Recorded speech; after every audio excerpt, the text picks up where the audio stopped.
الحمد لله نحمده ونستعينه ونستغفره ونعوذ بالله من شرور أنفسنا ومن سيئات أعمالنا من يهد الله فلا مضل له ومن يضلله فلا هادي له ونشهد أن لا إله إلا الله وحده لا شريك له ونشهد أن محمدا عبده ورسوله الذي أرسله بالحق بشيرا ونذيرا وداعيا إلى الله بإذنه وسراجا منيرا فقد قال الله تعالى في كلامه المجيد والفرقانه الحميد أعوذ بالله من الشيطان الرجيم بسم الله الرحمن الرحيم اعبدوا الله ولا تشركوا به شيئا وبالوالدين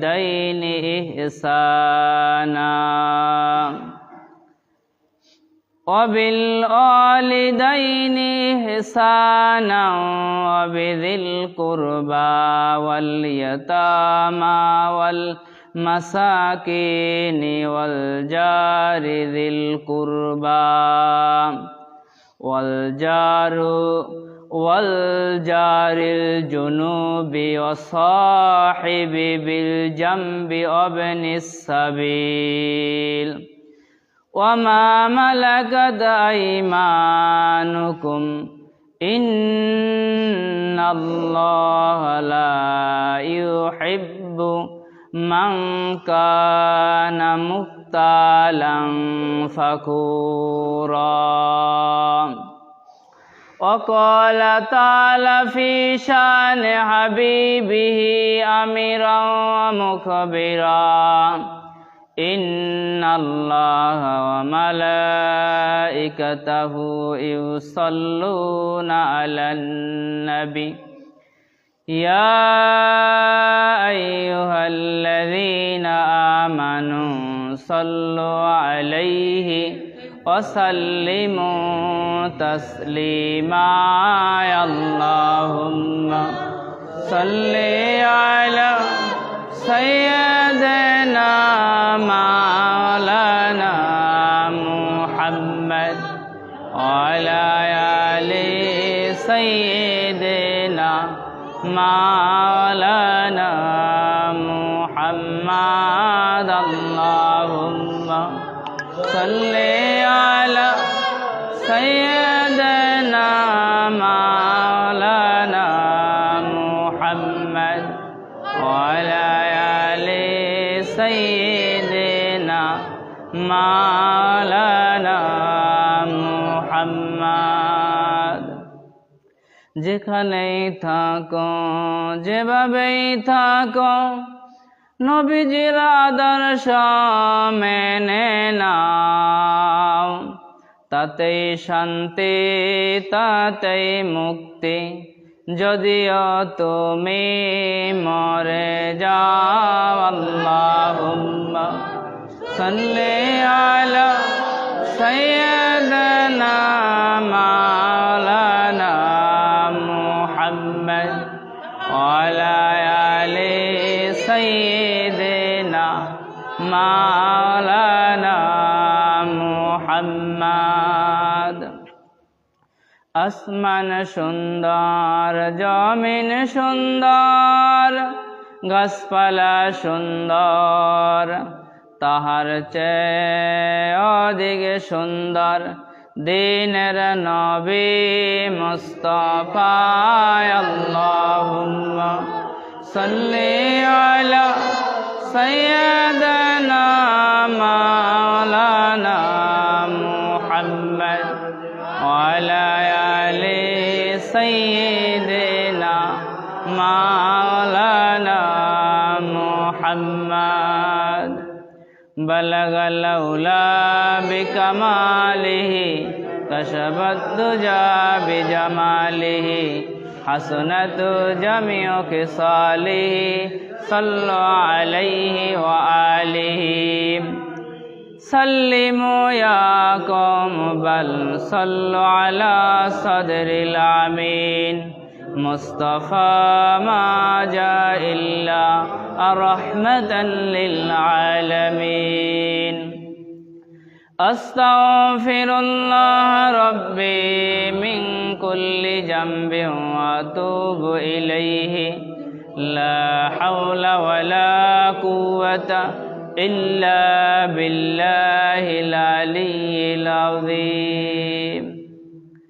আল্লাহ পাকের শাহী দরবারে লাখো কোটি শুকরিয়া আদায় করে আলহামদুলিল্লাহ যে আল্লাহ পাক রব্বুল আলামিন আপনাকে আমাকে সুস্থ করে যাচাই করে বাছাই করে পবিত্র জুমার দিন পৃথিবীর ভিতরে সর্বশ্রেষ্ঠ জায়গা মসজিদে আসার ও বসার তৌফিক দান করেছেন। সে আল্লাহ তাআলার শাহী দরবার আবারও কালিমাতুশ শুকর আদায় করি আলহামদুলিল্লাহ। আমরা গত জুমা আলোচনা করেছিলাম সূরা নিসার 36 নম্বর আয়াত।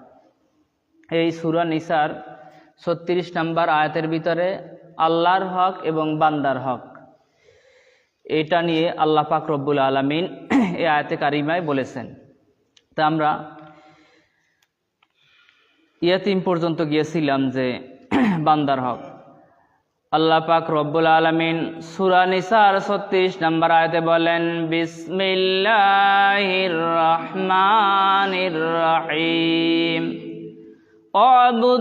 আবুদুল্লাহ। ও দুনিয়ার মানুষ তোমরা জানিয়ে রাখো শুনিয়ে রাখো তোমরা আল্লাহর ইবাদত করো। কার ইবাদত করো?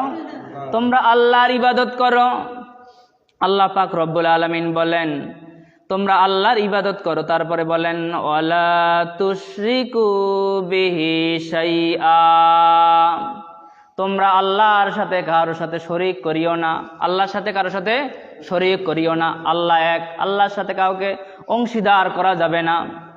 আল্লাহ পাক রব্বুল আলামিন এ জায়গায় আল্লাহর ইবাদত বলেছেন, ইবাদতের পরেই বলেছেন ওয়ালা তুশরিকু বিহি শাইআ। আল্লাহ পাক রব্বুল আলামিন বলে আল্লাহর সাথে কাউকে শিরিক করো না, অংশীদার করো না। আল্লাহ পাক রব্বুল আলামিন অন্য আয়াতে বলেন ইন্নাশ শিরকা লা যুলমুন আযীম। শিরক হইছে সবচাইতে বড় গুনাহ, সবচাইতে বড় গুনাহ, মহা বড়। তাই আল্লাহর সাথে কাউকে শরীক করা যাবে না। এ জায়গায় এই আল্লাহর হকের কথা বলা হয়েছে। আর বান্দার হকের ব্যাপারে 9টা কথায় জায়গায় এই আয়াতে কারিমায় বলা হয়েছে। 1 নাম্বার হয়েছে অবিল ওয়ালিদাইনি ইহসানা।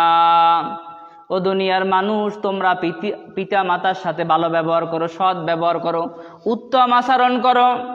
2 নাম্বার হয়েছে অবিদিল কুরবা। তোমাদের যারা রক্তের সম্পর্কের আত্মীয়, রক্তের সম্পর্কের আত্মীয়, এদের সাথে সৎ ব্যবহার করো, ভালো ব্যবহার করো। আল্লাহ পাক রব্বুল আলামিন 3য় বলছে ওয়াল ইয়াতামা।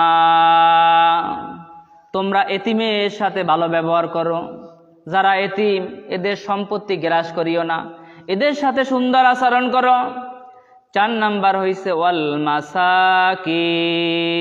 যারা মিসকিন, অভাবগ্রস্ত, যাদের একদম কিছু নাই, যাদের একদম কিছু নাই, বাড়ি নাই, গাড়ি নাই, ঘর নাই, থাকার জায়গা নাই, খাবারের ব্যবস্থা নেই, পোশাকের ব্যবস্থা নেই।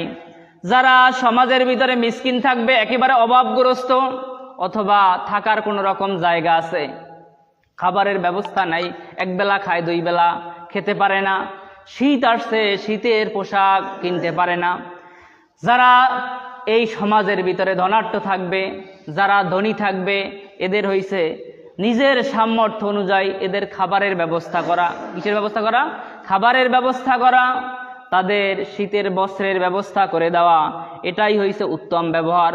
যারা অভাবগ্রস্ত, আল্লাহ পাক রব্বুল আলামিন আপনাকে টাকা দিয়েছে, পয়সা দিয়েছে, আমরা শুধু ইবাদত বলতে বুঝি নামাজ, রোজা, হজ, যাকাত, আর দান বলতে বুঝি মসজিদে এবং মাদ্রাসায় দান করলেই দান হয়ে গেছে, এটার বাইরে আর কিছুই নেই, এইটাই ইবাদত বুঝি।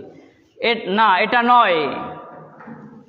অভাবগ্রস্ত লোকদেরকে সহযোগিতা করা, সাহায্য করা, এটাও ইবাদতের অংশ, এটাও ইবাদত। এটাও কি ইবাদত? একজনের শীতের পোশাক নেই, শীতের পোশাক কিনে দেওয়া, শীতের বস্ত্র তাকে বিতরণ করা, একজনের কম্বল নাই, কম্বল কিনে দেওয়া, এটাও কি ইবাদত, এটাও ইবাদত। তাইলে এতিমদের প্রতি খেয়াল রাখতে হবে, ভালো ব্যবহার করতে হবে। আল্লাহ পাক রব্বুল আলামিন বলেন মিসকিন, যাদের একদম কিছু নাই, যাদের একদম কিছু নাই, এই মিসকিনদের আপনি খাবারের ব্যবস্থা করে দিবেন, বাসস্থানের ব্যবস্থা করে দিবেন, শীতের বস্ত্রের ব্যবস্থা করে দিবেন, শীতের পোশাকের ব্যবস্থা করে দিবেন, এটাও আল্লাহ পাকের ইবাদত। আল্লাহ পাক রব্বুল আলামিন বলেন ওয়াল জারি যিল কুরবা, নিকটতম প্রতিবেশী, যারা নিকটতম প্রতিবেশী। আগে বলছে আত্মীয়, আগে বলছে কি আত্মীয়, 2 নম্বরে হইল আত্মীয়, আর এ জায়গায় 5 নম্বরে বলা হয়েছে একদম নিকটবর্তী প্রতিবেশী, নিকটবর্তী ঘরের পাশে যারা এই এলাকায়। আল্লাহ রাসূল সাল্লাল্লাহু আলাইহি সাল্লাম হাদিসে ফরমান যে আশেপাশে যে বাড়িগুলো আছে সেগুলো নিকটবর্তী প্রতিবেশী, এদের সাথে ভালো ব্যবহার করো, প্রতিবেশীদেরও হক আছে। যাই হোক, আল্লাহ রাসূল সাল্লাল্লাহু আলাইহি ওয়াসাল্লাম হাদিসে ফরমান, যদি তোমার ঘরে ভালো কিছু খাবারের আয়োজন করো, কিসের আয়োজন? ভালো খাবারের আয়োজন করো, যদি তোমার সামর্থ্য থাকে তাইলে তাকে দাওয়াত দাও, একবেলা সামর্থ্য অনুযায়ী খাবার তাকে খাওয়াও। আর যদি সামর্থ্য না থাকে, যদি মনে করেন ভালো কিছু রান্না করলো, গোস্ত রান্না করলো, তাইলে একটু পানি বাড়িয়ে দাও, একটু পানি বাড়িয়ে দাও, একটু ঝোল বাড়িয়ে দাও, যাতে করে তাকে একটু দিতে পারো, ঘরে যেন তার খাবারটা পৌঁছায়। এখন তো দূরের কথা, দাওয়াত তো দূরের কথা, এমনভাবে খাই আরও যেন কষ্ট পায়। আর যদি তা না দিতে পারো, এমনভাবে সুপে সাপে খাও সে যেন না বুঝতে পারে। কারণ তুমি 1 কেজি গরুর গোস্ত 900 টাকা দিয়ে কিনতে পারো। অনেকে আছে যে এই যে কুরবানির সময় গরুর গোস্ত যে মাসে দান অনুদান করে, দান দেয়, এই গোস্তগুলোই খায়, আর কেনার সামর্থ্য হয় না। আর যদি কোনো অনুষ্ঠান হয়, তাহলে এই অনুষ্ঠানে যদি কেউ দাওয়াত দেয়, তা অনুষ্ঠানে দেখা যায় যারা ধনাঢ্য এদেরকেই দাওয়াত দেয়, যারা আর কি টাকা পয়সা দিতে পারবে এদেরকেই দাওয়াত দেওয়া হয়, গরিব মিসকিনদেরকে দাওয়াত দেওয়া হয় না। তাইলে গরিব মিসকিনদেরকেও কি করতে হবে? দাওয়াত দিতে হবে। তোমার সামর্থ্য অনুযায়ী তাকে তুমি সহযোগিতা করো। আল্লাহ রাসূল সাল্লাল্লাহু আলাইহি সাল্লাম বলেন, প্রতিবেশী যারা থাকবে এদের সাথে ভালো ব্যবহার করবা, ভালো ব্যবহার করবা। একটা হাদিস আছে, ক্বালান নবী সাল্লাল্লাহু আলাইহি সাল্লাম আল মুসলিমু মান সালিমাল মুসলিমুনা মিন লিসানি ওয়া ইয়াদিহি, সেই প্রকৃত মুসলমান যার হাত ও জবান হইতে অপর মুসলমান নিরাপদ থাকে। কি থাকে? হাত ও জবান। এই হাত দ্বারা শক্তি বুঝাইছে, কি করা? যে আমার শক্তি আছে, এর সম্পত্তি দখল করে নি, একে এ জায়গা থেকে বাইরে হইতে দেবো না, একে কষ্ট দেব। আর জবান বলতে বুঝাইছে যে মুখের ভাষা কিছু লোকের এমন খারাপ যে হয়তো নিজের ঘরেই মনে করেন ঝগড়া করে, কিন্তু পাশে আর ঘরে থাকতে পারে না। রাত্র 11টা 12টা যদি ঝগড়া করে, পার্শ্ববর্তী যারা আছে এরা ঘুমায় কি না? তাহলে একজনে যদি ঝগড়া করে, এর ঘরে ডিস্টার্ব হয় না? ঘুমের ব্যাঘাত হয় কি না? তাইলে এরকম যদি ব্যাঘাত হয়, এটা বললাম রাত্রের কথা, দিনে যদি এরকম ঝগড়া করে আর অকথ্য ভাষায়, ফায়সা ভাষায় কথা বলে, তাইলে যে বাচ্চারা আছে এগুলো শিখে কি না? বাচ্চারা শিখে, নিজেদেরও ক্ষতি, আত্মীয় স্বজন আসলেও এদেরও ক্ষতি। তাইলে এভাবে যদি ফায়সা কথা বলে, মানে খারাপ কথা, অশ্লীল ব্যয়াপনা কথা বলে, তাইলে এও প্রকৃত মুসলমান না। এই জবান থেকে অপর মুসলমান কি থাকবে? নিরাপদ থাকবে। কি থাকবে? নিরাপদ থাকবে, ভালো থাকবে। অনেকের ব্যবহার আছে এমন খারাপ যে এই ব্যবহারের কারণে প্রতিবেশীরা ভালো থাকতে পারে না, সুস্থ থাকতে পারে না। কিছু বললেই সে মারতে আসে, মুখের ভাষা খারাপ আছে, সবার ব্যবহার তো এক না, যার কারণে এর সাথে কথা বলাও খুব কঠিন ব্যাপার। আপনি ভালো বললেও দেখবেন যে উল্টো আসে। এভাবে খারাপ ব্যবহার করা যাবে না, খারাপ আচরণ করা যাবে না। প্রতিবেশীদের হক যে এরা যেন শান্তিতে থাকতে পারে। আল্লাহ পাক রব্বুল আলামিন বলেন, ওয়াল জারিল জুনুবি, দূরবর্তী প্রতিবেশী। প্রথম বলছে কি? নিকটবর্তী মানে কাছের। এখন এই আশেপাশের যে লোকজন আছে, হ্যাঁ, এখন এই ওয়াল জারিল জুনুবি দূরবর্তী প্রতিবেশী। এখন দূরবর্তী প্রতিবেশী এদের সাথেও কি করতে হইবে? ভালো ব্যবহার করতে হইবে। আর এখন ভালো ব্যবহারটা কীরকম? এই দূরবর্তী, মনে করেন বাংলাদেশে এখন যে মনে করেন এই দিঘির পাড়া যদি ডাকাতি হয়, এটা কি আমেরিকা থেকে আসে ডাকাতি করতে? কথা বলেন। লন্ডন থেকে চুরি হইলে এটা কি লন্ডন থেকে আসে, ইংল্যান্ড থেকে আসে, না অস্ট্রেলিয়া থেকে আসে, না ঢাকা থেকে আসে? কথা বলেন। এই আশেপাশের লোকজনই কি চুরি করে?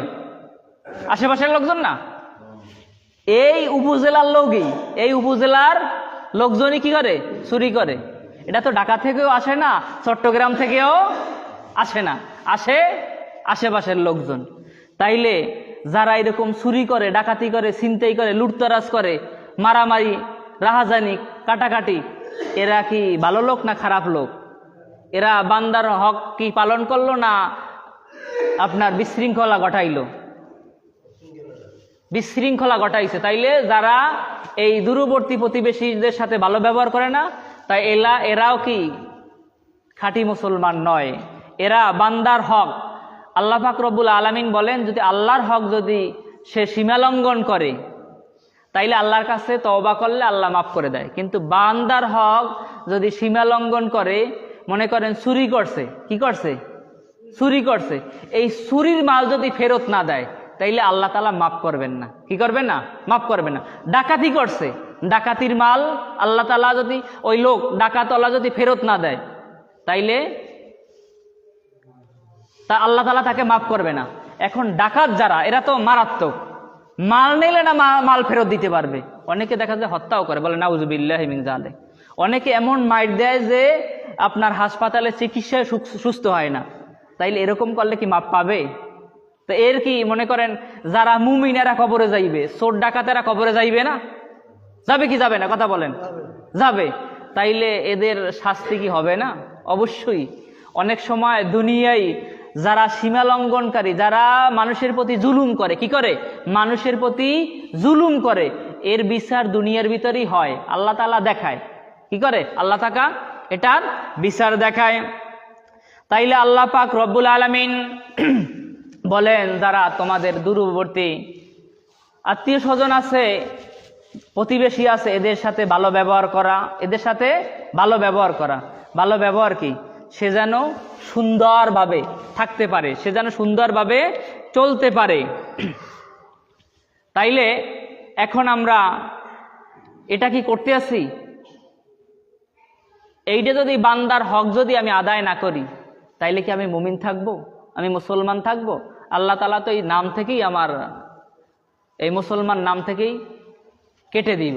তাহলে বেঈমানের খাতায় চলে যাবে, বেঈমানের তালিকায় তার নামটা চলে যাবে। বলে নাউজুবিল্লাহি মিন যালিক।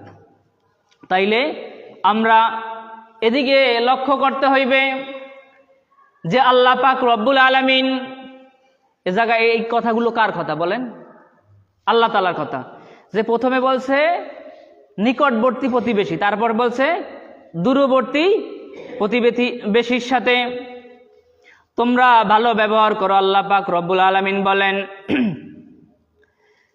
8 নম্বরে বলেন অসাহিবি বিল জাম্বি, যাদের সঙ্গে তোমরা সব সময় চলাফেরা করো, তোমার সঙ্গী যে তোমার সঙ্গী। মনে করেন আমি এখন বাংলাদেশে নাই, সৌদি আরবে আছি। অনেকে যায় না যে সৌদি আরবে কাজকর্ম করে, তাইলে এখন যে তার সাথে চলাফেরা করলো, শুধু কি সৌদি আরব যারা কাজকর্ম করে বাংলাদেশের সাথে পরিচিতি হয়, না অন্যান্য রাষ্ট্রের লোকের সাথেও পরিচিত হয়?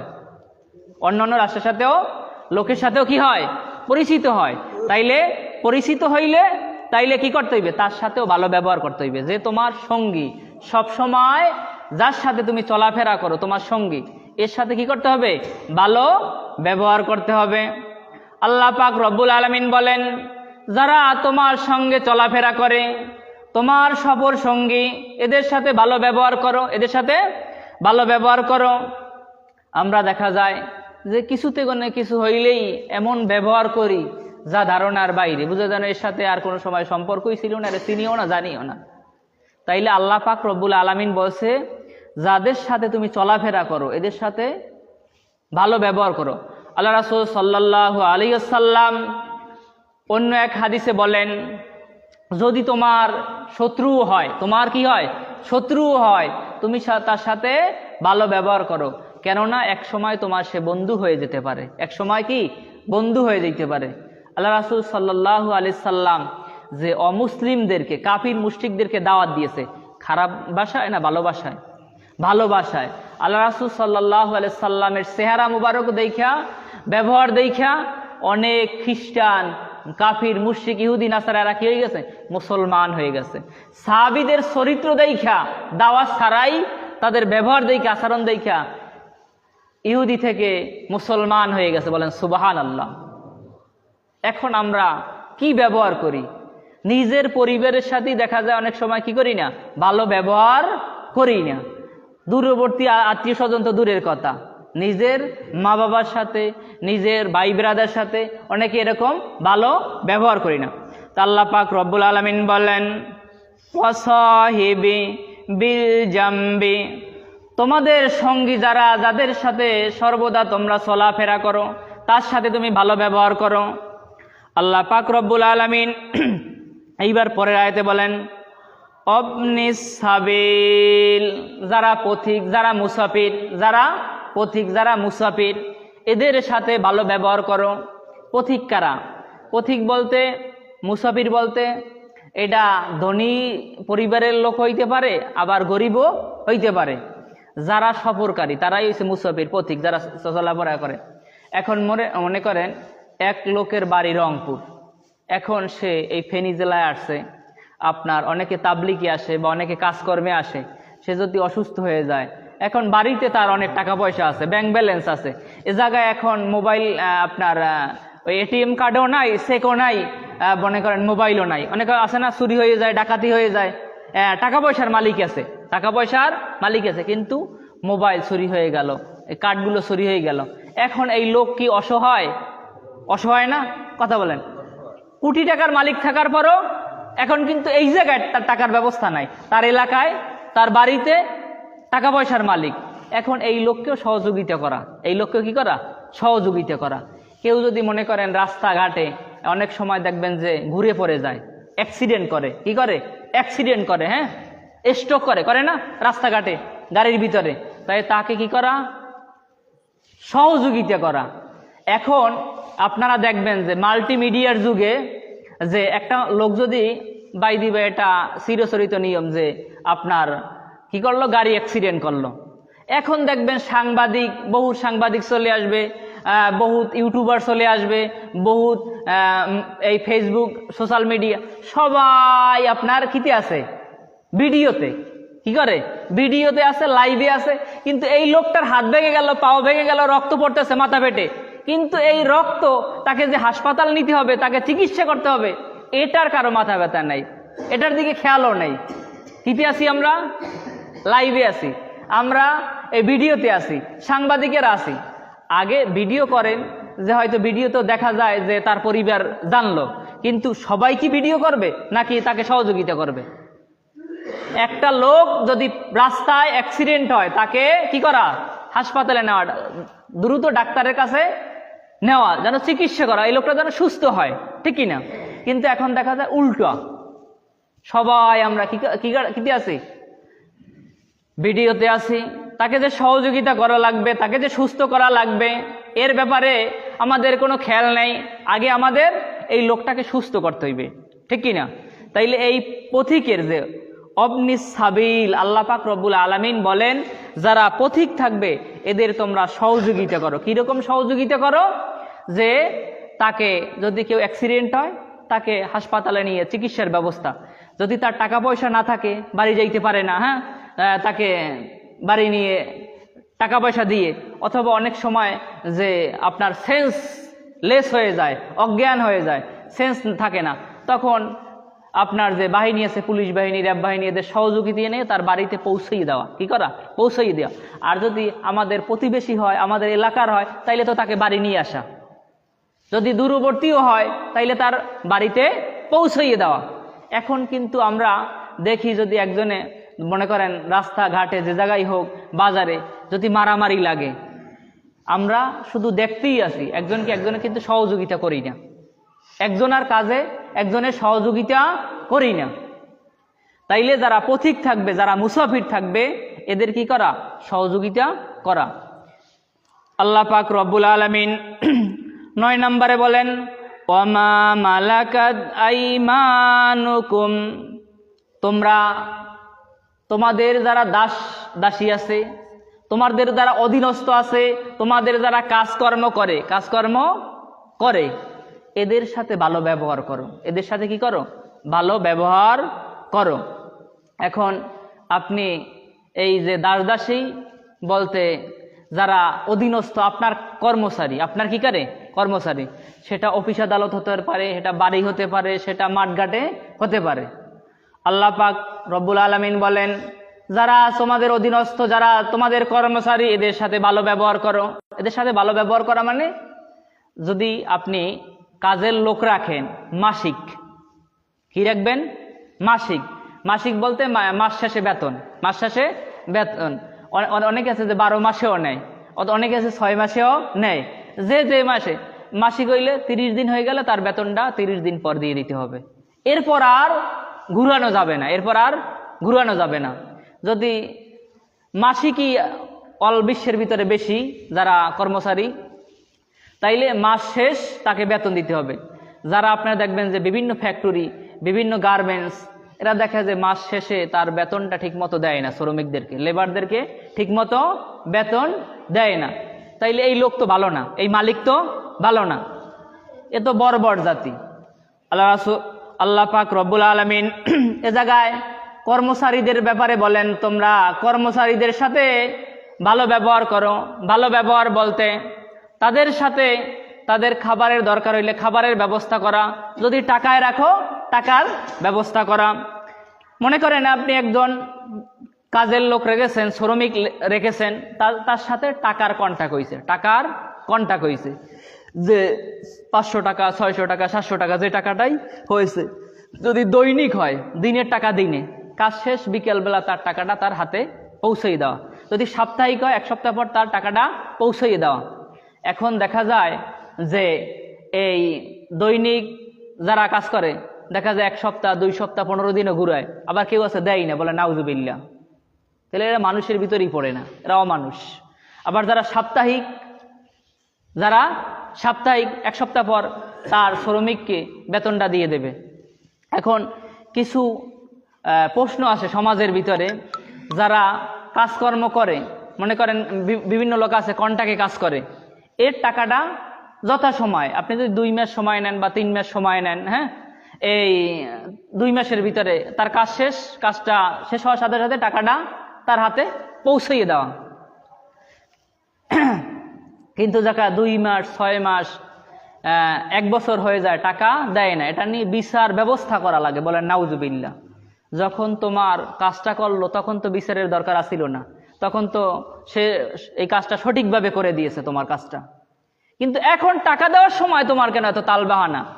তাইলে ওই লোক আপনার প্রকৃত মুসলমান নয়। এই যে বান্দার হক ইনি খর্ব করলো, বান্দার হক তিনি সীমালঙ্ঘন করলো।